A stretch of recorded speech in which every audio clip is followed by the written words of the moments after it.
नाज़रीन, एक बार फिर आपको खुशामदीद कहता हूँ प्रोग्राम खुदा के लोग में। जिन्होंने अभी अभी मैं ज्वाइन किया, मैं यहाँ बताता चलूँ कि आज हमारे प्रोग्राम में जो मेहमान है खुदा के खादम पास्टर निक्सन जॉर्ज और पास्टर सज्जाद सादिक साहब।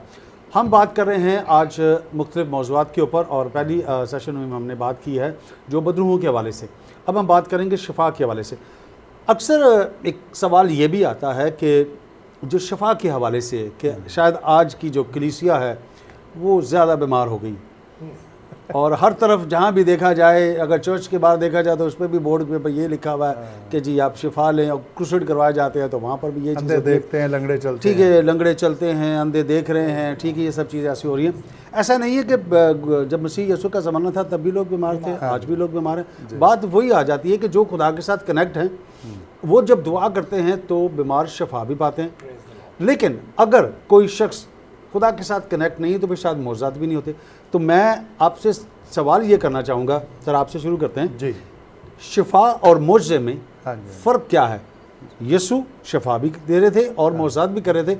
आज के दौर में हम इस चीज़ को देखते हैं, शिफा और मुआज़ा, क्या दोनों चीज़ें साथ साथ चल रही? क्या कहना चाहेंगे? जहाँ तक शिफा मुआज़े का मतलब होता है कि वो काम जो सडनली हो जाता है, ठीक है, आपने कहा और वो हो गया, ठीक है। हम देखते हैं खुदावंद यीशु मसीह को, उनके दौर में भी लिखा है कि हज़ारों की तादाद में लोग जो हैं उसके साथ साथ चलते थे। और फिर कई जगहों पर खुदावंद यीशु मसीह ने शागिर्दों से कहा कि अब इनको घर जाने दो, ठीक है, क्योंकि ये अपने घरों में जाएं, आराम करें। कई बार कहा शागिर्दों के नहीं, तुम इनके लिए खाने का इंतज़ाम करो। अब देखें, दो तरह की प्रॉब्लम है यहाँ पर। कुछ लोग खाली शिफा के चक्कर में होते हैं, कुछ निजात के चक्कर में होते हैं। बीमार मसीह के दौर में भी थे, बीमार आज के दौर में भी है। हम देखते हैं कई जगह पर मरकज़ की अंजील के अगर हम देखें तो लिखा है कि ये मैं कुछ हवाला जात लेकर आया हूँ, मत्ती की अंजील और उसके 13वें बाब की 58वीं आयत में लिखा है, उनकी बेतकादी के सबब से बहुत सारे लोग जो है ना वो मोजज़ात से रह गए। यीशु मसीह ने मोजज़े नहीं दिखाए। खुदावंद यीशु मसीह को मोजज़े दिखाने में कोई दिक्कत नहीं थी, लेकिन कई जगह लोग मोजज़ा लेने की हैसियत में अपने आप को लाते नहीं हैं। देखिए, हम यीशु मसीह के बाद देखते हैं अमाल की किताब में 4 बाब के अंदर कि यूहन्ना और पतरस वो हैकल में दुआ के लिए जा रहे हैं। तो वहाँ लिखा है कि एक शख्स जो कि जन्म का लंगड़ा था, और जब वो शागिर्द दोनों उसके पास पहुँचे तो लिखा है कि उसने उनसे कुछ लेने के लिए उनसे कहा, मगर वो भीख कुछ दे। हाँ, तो पतरस ने कहा, हमारे पास दौलत तो नहीं है, लेकिन हम तेरे लिए कुछ कर सकते हैं, ठीक है जी। तो एक और बात जो ख़ास वो देखने वाली थी कि पतरस ने उस पर गौर से नज़र की। कई लोग खादमों के पास आते हैं कि पास साहब मेरे लिए दुआ, अंदर उनका खाली होता है, सोच उनकी नेगेटिव होती है। मोजज़ा या बीमारी से शिफा पाने के लिए आपको अपने आप को तैयार करने की ज़रूरत है। अगर आपके अंदर पूरा लिखा है कि अगर आपके अंदर राई के दाने के बराबर भी ईमान है तो आप दरख्त को कहेंगे वो समंदर में लग जाएगा, पहाड़ को कहेंगे वो अपनी जगह से हट जाएगा। तो यहाँ पर मत्ती की अंजील के 13वें बाब में हम देखते हैं कि लोगों की बेतकादी जो है ना वो उनको मुआज़े से पीछे कर रही है। मैं भाई के लिए खुदा का शुक्र अदा करता हूँ। मैं पिछले दिनों बड़ी मुश्किलात में था, तो मैंने इनसे कहा, पर साहब मेरे लिए दुआ करें, मैं कुछ प्रॉब्लम में। इन्होंने कहा, जी आपका काम हो गया। आप अंदाज़ा करें कि मैंने उस बात को कबूल किया और विदिन 1 मिनट वो चीज़ हो गई, वो चीज़ उसी टाइम हो गई। ये भी नहीं है कि अब आपको घर जाएंगे, नहीं, मैं यहाँ बैठूँ, ये अपने घर पे बैठे हैं। जब तक आप खुद ईमान के ऊपर कायम नहीं हैं, दुआएं कराने का मकसद जो है ना वो है कि आप उसको कबूल भी करें। अच्छा, ये भी सर आपसे आपकी तरफ आऊँगा, ये भी सोचने में बात आती है, सोच मनफी सोच है ये भी, कि शायद आज पादरियों के पास या पास्टर्स के पास सिर्फ मुर्दा जिंदा करने की ताकत नहीं है, बाकी वो सब कुछ कर रहे हैं। हाँ। तो ये मनफी सोच जो लाना है, क्यों ऐसा क्यों लोग सोचते हैं? मैं आपसे इसका जवाब चाहूँगा बाइबल मुकद्दस से, ताकि आप उसको मुस्बत तौर पर उसको सामने लेकर आएँ। क्यों लोग ऐसा सोच रहे हैं? ऐसा सोचने की वजह क्या होती है? पास्टर बहुत शुक्रिया, मैं शुक्रगुज़ार हूँ खुदा का एक बार फिर। पास्टर सजाद साहब का बहुत शुक्रिया, खुदा बड़ी हिकमत से अपने बंदा को इस्तेमाल कर रहा है। शुक्रगुजारी करते हुए इस बात को मैं ये लेता हूँ, पास्टर साहब देखें, बाइबल मुकद्दस ज़िंदगी का कलाम है। बाइबल मुकद्दस के बग़ैर अगर हम इसकी रोशनी में नहीं चलते, इसकी राहनुमाई में नहीं चलते, तो बाइबल तस्दीक करती है हम अंधे हैं, हम कुछ भी नहीं हैं, हम कुछ भी नहीं हैं। मुझे बड़ी खूबसूरत बात लगती है खुदा के बंदा मुकद्दस हौसिया की। वो फरमाता है मेरे लोग अदम मार्फत से हलाक हुए। अच्छा, मार्फत का होना बहुत ज़रूरी, इट इज़ वेरी इंपॉर्टेंट। मार्फत का ना होना it is very dangerous, right. अच्छा, अब हमारे यहाँ जो इवन ये शुरू से है, अगर हम पैदाइश की किताब में देखते हैं तो वहाँ पर भी अदम मार्फत थी। हालांकि यानी खुदा ने उनको मार्फत दी, लेकिन उन्होंने उस मार्फत को रद्द कर दिया। जब इब्लीस अम्मा हवा के पास आता है तो वहाँ पर वो कुछ भी नहीं करता, सिर्फ तालीम देता है। वो गलत तालीम उनको कहाँ से दूर कर देती है? खुदा की हुज़ूरी से, खुदा से दूर कर देती है। स्पष्ट ये आज भी देखने में आया है, ऑब्जर्वेशन है, आज भी ऐसा है। हम मुकाशफा की किताब में पढ़ते हैं, वहाँ पर लिखा है कि मुकद्दस यूहन्ना बयान करता है, कहता है तुम्हारा मुखालिफ इब्लीस, यानी इब्लीस जो है वो सारे जहान को गुमराह कर देता है। आसमान से गिराया गया अपने फरिश्तों के साथ, उसकी जॉब यही है गुमराह करना। साइकोलॉजिकल वो इंसान को हिट करता है, और इब्लीस की क्वालिटी ये है कि वो बंदे के लेवल पर आकर बात करता है। वो पहले बंदे को तोल लेता है कि ये बंदा किस लेवल का है, फिर वो उस लेवल पर आकर बंदे से बात करके उसको गुमराह करता है। पैदाइश की किताब में ऐसा ही हुआ। हालांकि उसको पता था कि ये सारे खुदा के करीब रहने वाले लोग हैं दोनों, तो कहता है क्या वाकई तुम ये फल खाओगे तो ऐसा हो जाएगा।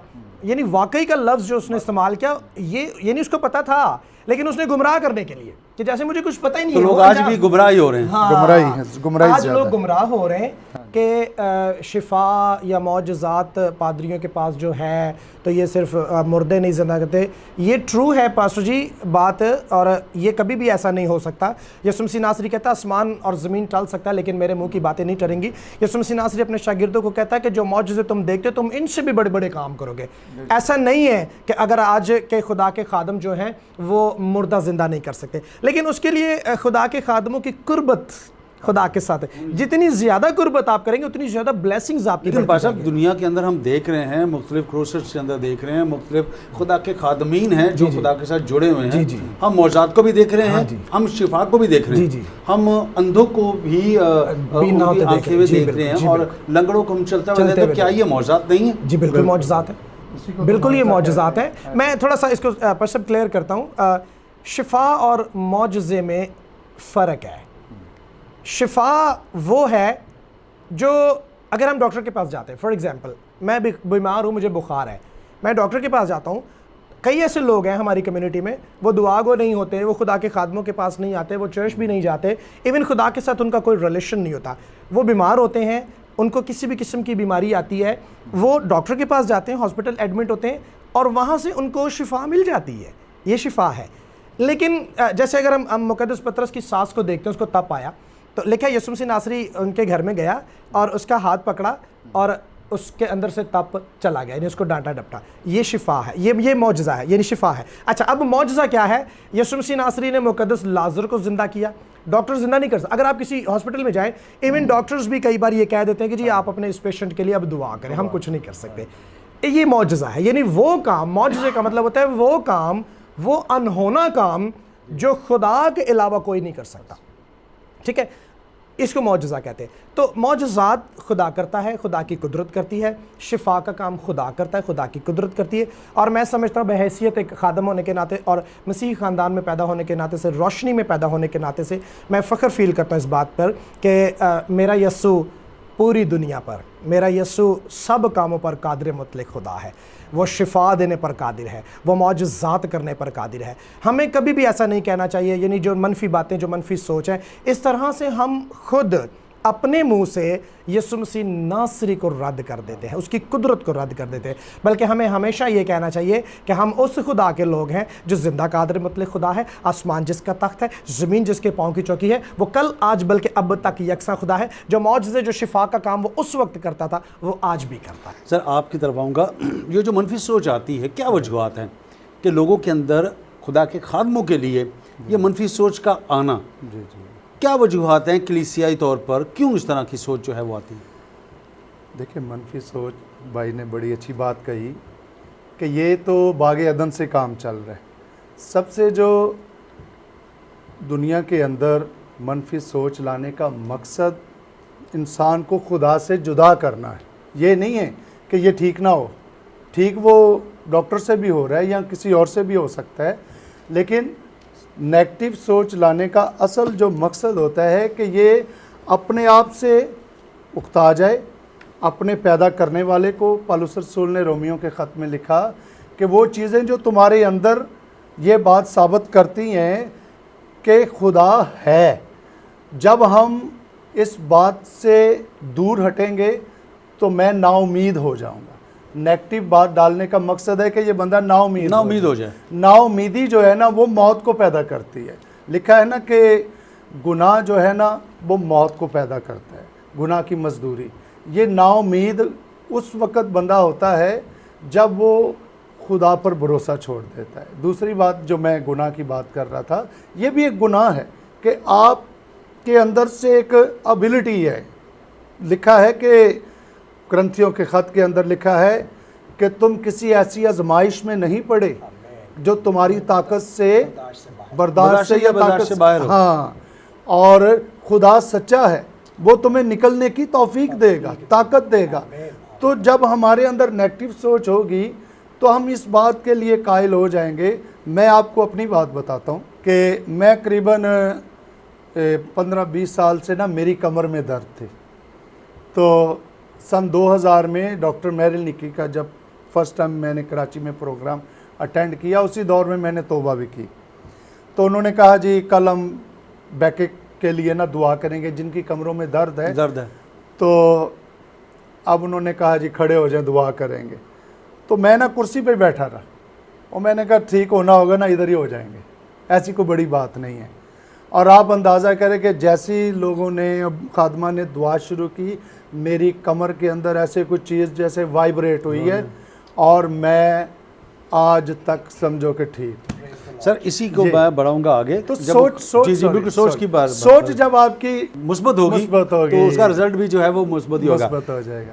क्या इस तरह की बात कहना खुदा के खादम के लिए नाजायज़ बात करना या खुदा के खादम को हिट करना जायज़ है?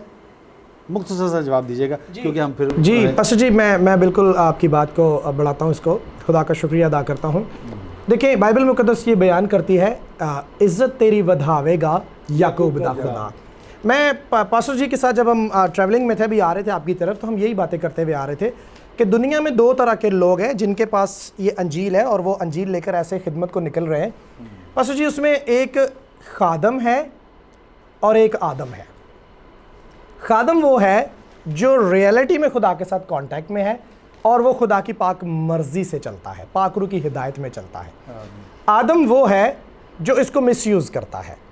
अब डिफरेंस यहाँ पर मुख्तसर सा, जैसे आपने कहा, मैं इसको यूँ बयान करता हूँ, जो रियल खादम है उनकी इज़्ज़त खुदा बढ़ाता है और ज़्यादातर लोग, यानी परसेंटेज के अगर हवाले से हम देखें तो 80 to 90% लोग उनकी इज़्ज़त करते हैं। 10% लोग जो हैं जो उनके बारे में कुछ ऐसी बातें कहते हैं। यीशु मसीह नासरी के ज़माना में भी लोग ऐसे थे, यीशु को कहते थे तू जादूगर है, तो बेल्ज़बूल की मदद से बदरूहों को निकालता है, ऐ जादूगर हमारी सरहदों से बाहर निकल जा। तो वो लोग आज भी हैं। रही बात हिट करने की, तो खुदा कुदरत का खुदा है, जलाल का बादशाह है। जब रियल जो खादम होते हैं जिनका रियलिटी में खुदा के साथ कॉन्ट्रैक्ट, जब आप उनको हिट करते हैं, बाइबल फरमाती है कि खुदा फरिश्तों को हवाएं और अपने खादमों को आग के शोले बना। हम देखते हैं मुकद्दस अलीशा की ज़िंदगी को, जब मुकद्दस अलीशा ऐसा जा रहा होता है और कुछ बच्चे उसको मजाक करते हैं, तो लिखा है खुदा वहाँ रिचनियों को इस्तेमाल करता है और लिखा है कि वो रिचनियाँ उन बच्चों को फाड़ खाती हैं। ये बिल्कुल रियलिटी है। खुदा आज भी वैसा ही खुदा है। पास्टर जी मेरी तजर्बे की बात है, जो सही खादम है, जब लोग उनको हिट करते हैं खुदा जवाब देता है, लेकिन जो रियल खादम नहीं होते ना, वो जगह जगह पर बेइज्जत होते हैं, वो जगह जगह पर उनको लोग हिट करते हैं, फिर उनकी जो बेइज्जती है ना वो दूसरे लोगों पर जाकर जब पहुंचती है ना, तो उनका और ईमान मजबूत होता है। वो मुक़द्दस पतरस बड़ी खूबसूरत बात कहता है अगर मैं शरारत के मौके खाऊं तो कौन सी बड़ी बात है। तो हमें शरारत के मौके नहीं खाने चाहिए। हाँ, अगर माँ सिवा, मुक़द्दस पौलुस रसूल कहता है माँ सिवा यीशु की सलीब के अगर मैं फ़ख्र करूँ तो किस चीज़ पर।